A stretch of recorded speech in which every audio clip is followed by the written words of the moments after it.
रघु और किशन दोनों अच्छे मित्र थे। दोनों का अपना अपना खेत था।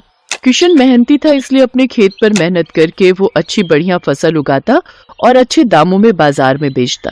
जबकि रघु बहुत आलसी था, इसलिए उसकी आधी से ज्यादा फसल तो उसके आलस के कारण खेतों में ही खराब हो जाती थी। ऐसे ही एक बार, अरे रघु कहाँ है? रघु, ओ रघु! किशन भैया ये तो अभी सो रहे हैं। सो रहा है? पर आज तो हमें फसल काटने के लिए जाना था ना। फसल कब की पककर तैयार हो गई है। अगर 1-2 दिन और नहीं काटी तो सारी फसल खराब हो जाएगी। एक बार बोल देना कि उठेगा तो खेत पर आ जाए। मैं खेत पर जा रहा हूँ। सुबह के समय फसल काटेंगे तो अच्छा रहेगा। शाम को फिर फसल में नमी आ जाती है। बोलना जल्द से जल्द खेत पहुंच जाएगा। किशन खेत पर चला जाता है और अपनी सारी फसल काट कर बोरों में भर लेता है और उसी दिन बाजार में बेच भी आता है। शाम को जब किशन अपनी फसल बेचकर आता है तो रघु अभी भी घर पर ही था। किशन रघु से मिलने जाता है। क्या बात है रघु, तू आज खेत पर नहीं गया? तुझे पता है तेरी सारी फसल खराब हो रही है। अरे यार, आज ना मेरे हाथों में बहुत दर्द हो रहा है। अभी अभी डॉक्टर से दवाई लेकर आया हूँ। समझ नहीं आ रहा कैसे फसल काटूं। सुन, तेरे खेत का तो काम हो गया ना। एक काम कर, तू मेरी थोड़ी बहुत फसल काट दे। बड़ी मेहरबानी होगी। ठीक है, मैं काट देता हूँ। तू आराम कर। रघु को तो काम से बचने का बहाना चाहिए था, पर किशन तो अपनी दोस्ती निभा रहा था। वो अपने दोस्त रघु की मदद करता है, पर देर होने के कारण अधिकतर हिस्सा फसल का खराब हो चुका था। रघु, तेरे देर करने के कारण आज देख तेरी कितनी फसल खराब हो गई। बस ये थोड़ी सी ही फसल बची है। अब इसे बेचा। यार एक काम कर, तू बेचा। मुझे घर पर बहुत सारा काम है। पैसे जो भी मिले दे दियो। ठीक है, मैं बेच आता हूँ। किशन का स्वभाव बहुत ही मददगार था। वो रघु की बातों में आ जाता है। अब तो अक्सर ही रघु खेत के सारे काम किशन से करवाता। फसल उगाना, उसको बेचना। किशन अपने खेत के साथ साथ रघु के खेत भी देखने लगा। किशन अपने साथ साथ रघु का भी काम करता और रघु हर बार बहाना करके आराम से घर पर खटिया तोड़ता। पर एक रात किशन छत की सीढ़ियां उतर रहा था तो उसका पैर फिसल गया और वो सीढ़ियों से नीचे गिर गया। उसकी कमर में चोट आ गई। वो उठ भी नहीं पा रहा था। डॉक्टर ने किशन को आराम करने की सलाह दी, पर किशन चिंता में था। शांति, अब क्या होगा? मटर की फसल पककर तैयार होने वाली है। मैं खेत पर नहीं गया तो फसल खराब हो जाएगी। बहुत नुकसान हो जाएगा। शांति, तुम चिंता क्यों करते हो? तुम अपने दोस्त रघु की कितनी मदद करते हो। अपने खेतों के साथ साथ तुमने रघु भैया के खेतों को भी संभाला है। तुम रघु भैया को बोल दो कि वो मटर की फसल काट देंगे। हाँ, तुम ठीक कह रही हो शांति। आखिर मुसीबत में मेरा दोस्त ही तो मेरे काम आएगा। किशन ने रघु से जब मदद मांगी, रघु ने साफ इनकार कर दिया। अरे यार किशन, तू तो जानता ही है, मेरे को तो वैसे भी ज्यादा काम करने की आदत नहीं है। मैं अपने खेतों में बड़ी मुश्किल से काम कर रहा हूँ। मेरी भी फसल तैयार हो गई है। अब मैं अपनी फसल काटूं या तेरी? भाई, तू कोई और इंतजाम कर ले। मेरे बस का नहीं है। अच्छा, मैं चलता हूँ, मुझे खेत पर जाना है। रघु, मैंने भी तो तेरे लिए हमेशा काम किया है। आज तू मुझे साफ मना कर रहा है। हम दोनों तो दोस्त है ना। हाँ, तो मैं कब मना कर रहा हूँ, दोस्त तो है। पर तू देखना मैं कितना करूं, तू भी कुछ समझ। वैसे तुझे कोई जरूरत हो तो मुझे बुला लियो, पर काम के लिए बिल्कुल मत बोलियो। काम मेरे बस का नहीं है। मुझे काम के नाम पर बुखार आ जाता है। मेरे पास फालतू बातों का टाइम नहीं है। मैं जा रहा हूँ। किशन हैरान रह गया। जिस दोस्त के लिए वो हमेशा हाजिर रहता था, आज वही दोस्त मतलबी बन गया। मुसीबत में काम नहीं आया। किशन की आंखों में आंसू आ जाते हैं। उसका साथ देने वाला कोई भी नहीं था। एक दिन किशन हिम्मत करके शांति के साथ किसी तरह खेत पर पहुंचा तो वो हैरान रह गया। उसकी मटर की सारी फसल सड़कर खराब हो गई थी। हे भगवान, मैंने कभी किसी का बुरा नहीं किया। मेरे साथ ही ऐसा क्यों हुआ? मैंने तो मुसीबत के समय अपने दोस्त की हमेशा मदद की थी। आज अगर वो मेरा साथ देता तो मेरी मटर की फसल बच जाती। शांति, अब क्या करेंगे? फसल खराब हो गई है।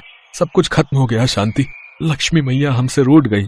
लक्ष्मी मैया, आप तो अन्न धन की देवी हो। मेरी मदद करो मैया। आप सही कह रहे हो। आपने हमेशा रघु भैया की मदद की और उन्होंने मुसीबत में आपकी मदद नहीं की। पर आप भगवान पर भरोसा रखो, सब ठीक हो जाएगा। किशन बहुत रोता है। उसी समय आकाश मार्ग से भगवान विष्णु और देवी लक्ष्मी गुजर रहे थे। माता लक्ष्मी ने देखा कोई दुखी भक्त उन्हें याद कर रहा है। उनकी नजर किशन पर पड़ी। देवी, आपका भक्त आपको याद कर रहा है और आप तो अन्न धन के भंडार भरने वाली हैं। अपने भक्त की सहायता कीजिए देवी। स्वामी, जब भी कोई भक्त मुझे सच्चे हृदय से याद करता है तो मैं उसकी सहायता अवश्य करती हूँ। मेरे आशीर्वाद के रहते धरती पर रहने वाले अच्छे लोगों के साथ कभी गलत नहीं होगा। उनके धन के भंडार कभी खाली नहीं होंगे। किशन बहुत ही दयालु और मैत्री स्वभाव का है। उसके मित्र रघु ने उसके साथ बहुत गलत किया है, पर हर व्यक्ति को उसके कर्मों के अनुसार ही फल मिलता है। किशन ने हमेशा अच्छे कर्म किए हैं, इसलिए उसके साथ अच्छा ही होगा। इतना कहते ही देवी लक्ष्मी आशीर्वाद के लिए अपना हाथ उठाती हैं और देखते ही देखते किशन के खेत में हरे मटर की फसल लहराने लगती है। उसका पूरा खेत हरी हरी मटर से भर गया था। ये देखकर किशन और शांति दोनों हैरान रह जाते हैं। शांति, ये सब क्या है? ये तो कोई जादू प्रतीत होता है। अभी कुछ देर पहले तो मेरे खेत की फसल खराब हो गई थी, पर अब एकाएक खेत में हरे हरे मटर की फसल लहराने लगी है। ये सब देवी लक्ष्मी की कृपा से ही हुआ है। आपने उनको याद किया और उन्होंने हमारी मदद कर दी। अब आप और मैं मिलकर धीरे धीरे सारी फसल काट लेते हैं। किशन और शांति देवी लक्ष्मी का ध्यान करके उन्हें धन्यवाद कहते हैं। उधर रघु की सारी फसल खराब हो गई थी क्योंकि उसने आलस किया और अपनी फसल को नहीं काटा। पहले किशन उसकी फसल काटने में मदद कर देता था, इसलिए उसकी कमाई हो जाती थी, पर आज उसके पास पैसों की कमी हो गई थी। पर किशन को समझ आ गया था कि रघु स्वार्थी है, इसलिए उसने उससे मित्रता तोड़ दी। रघु को सबक मिल गया। उसने अपना बहुत ही अच्छा मित्र खो दिया। इस कहानी से हमें यही शिक्षा मिलती है कि सच्चा मित्र वही होता है जो मुसीबत में काम आता है।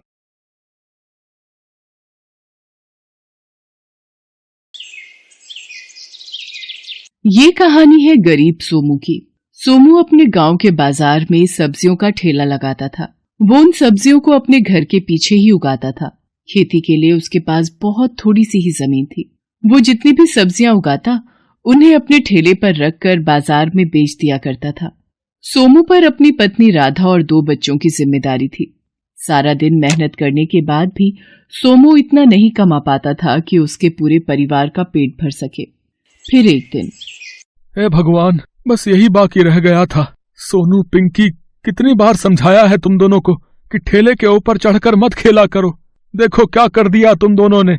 इधर आओ जरा, आज मैं तुम दोनों को नहीं छोड़ूंगा। दोनों बच्चों ने ठेले के ऊपर कूद कूद कर उसे तोड़ दिया था।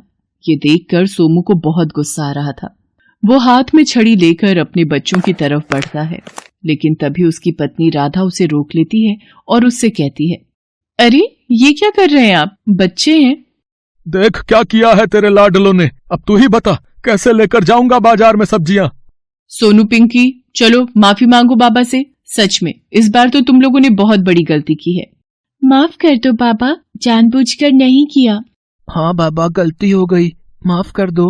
आगे से कभी ठेले पर नहीं चढ़ेंगे। अब क्या नहीं चढ़ोगे? ठेला बचा ही कहाँ है? सालों पुराना ठेला था मेरा, किसी तरह काम चला रहा था। अब तो इसकी मरम्मत भी नहीं हो सकती और नया ठेला लेने के लिए मेरे पास पैसे नहीं है। सोमू उदास होकर वहां से चला जाता है और घर के पीछे जाकर सब्जियां तोड़ने लगता है। तभी राधा उसके लिए खाना लेकर वहां आती है और सोमू से कहती है, सुनिए जी, धीरज रखिए। ऊपर वाला जब मुसीबत देता है तो उसका हल भी जरूर देता है। कुछ ना कुछ कर ही लेंगे। चलो अब ये चिंता छोड़ो और खाना खा लो। यहीं रख दो, खा लूंगा। राधा खाना छोड़कर घर के अंदर चली जाती है। सोमू सारी सब्जियां तोड़कर जमीन पर रख लेता है और फिर हाथ धोकर जैसे ही खाने की तरफ बढ़ता है तो वहां एक बूढ़ी अम्मा आ जाती हैं और सोमू से कहती है, बेटा, बुढ़िया को कुछ खिला दे बेटा, भगवान तेरा भला करेगा।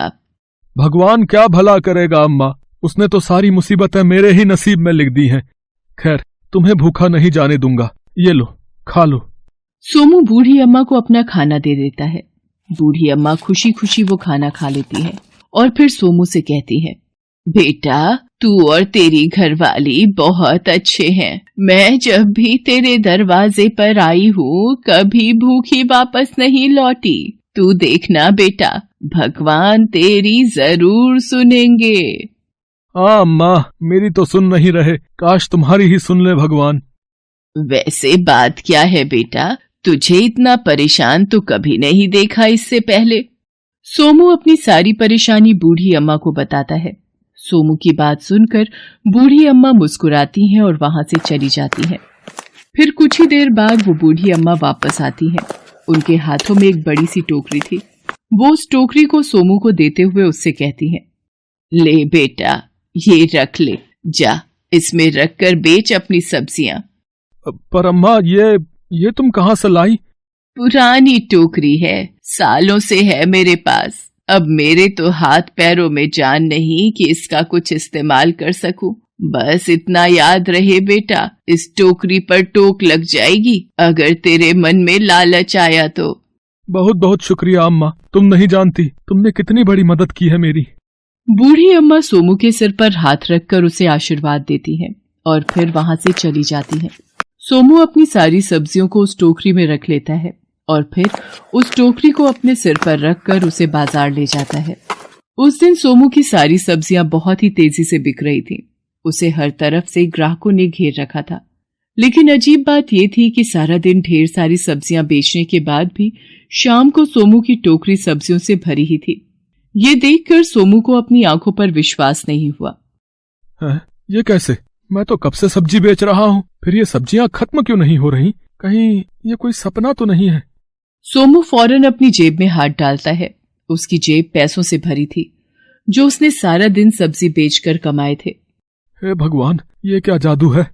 सोमू ने टोकरी उठाई और अपने घर की तरफ चल दिया। रास्ते में उसे कई लोगों ने रोका और उससे सब्जी खरीदी, लेकिन फिर भी सोमू ने घर पहुंचकर देखा कि उसकी टोकरी अब भी सब्जियों से भरी हुई थी। सोमू असमंजस में था और सब्जी की टोकरी को घूरे जा रहा था। तभी उसकी पत्नी राधा वहां आ गई और सब्जी से भरी टोकरी को देखकर बोली, अरे ये क्या, आज एक भी सब्जी नहीं बिकी? ये टोकरी तो वैसी की वैसी ही है जैसी सुबह लेकर गए थे। नहीं राधा, बल्कि आज तो पूरे दिन ग्राहक आते रहे, लेकिन कमाल की बात है कि ये टोकरी अभी भी भरी हुई है। मैं यही तो देख रहा हूँ इतनी देर से। है? ये कैसे हो सकता है जी? आपकी तबीयत तो ठीक है ना? हाँ राधा, मैं सच कह रहा हूँ। यकीन नहीं होता तो ये देखो, ये सारे पैसे सब्जी बेचकर ही कमाए हैं मैंने। सोमू अपनी जेब से पैसे निकालकर राधा को दिखाता है। तब जाकर राधा को सोमू की बात पर भरोसा होता है। वो सोमू से कहती है, देखा जी, मैं ना कहती थी भगवान हमारी मदद जरूर करेंगे, तभी तो उन बूढ़ी अम्मा को हमारी मदद के लिए भेज दिया उन्होंने। मुझे तो पूरा विश्वास है ये टोकरी जादुई है, जादुई। हाँ राधा, मुझे भी यही लगता है, लेकिन फिर भी चल एक बार मिलकर खाली करते हैं इसे। सोमू और राधा मिलकर उस टोकरी में से सब्जियां बाहर निकालने लगते हैं, लेकिन उन्होंने महसूस किया कि वो जैसे ही एक सब्जी बाहर निकालते थे, उसकी जगह फिर से वही सब्जी वहां से खुद ब खुद आ जाती थी। वो टोकरी में से सब्जी निकालते रहे और सब्जियां अपने आप बढ़ती रहीं। ऐसे ही कई घंटे बीत गए और सोमू के घर में हर तरफ सब्जियों का ढेर लग गया। वाह राधा, अपनी तो किस्मत खुल गई। ये टोकरी तो सचमुच जादुई है राधा।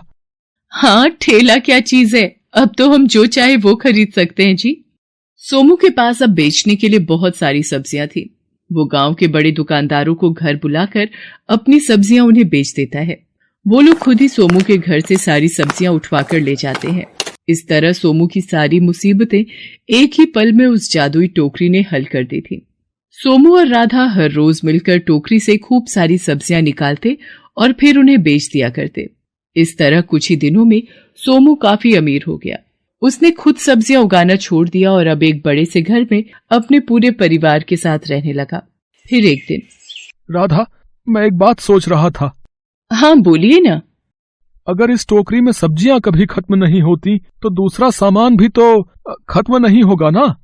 राधा सोमू का इशारा समझ गई थी। उसने तुरंत अपने गले से सोने का हार उतारकर उस जादुई टोकरी में डाल दिया और फिर कुछ देर बाद जब राधा उस हार को उठाने के लिए आगे बढ़ी तो टोकरी को देखकर चौंक गई। अरे अरे, ये क्या? सुनिए, इधर आइए जल्दी। सोमू जाकर टोकरी में देखता है। वो पूरी तरह से खाली थी। टोकरी में ना तो सोने का हार था और ना ही कोई सब्जी उसमें थी।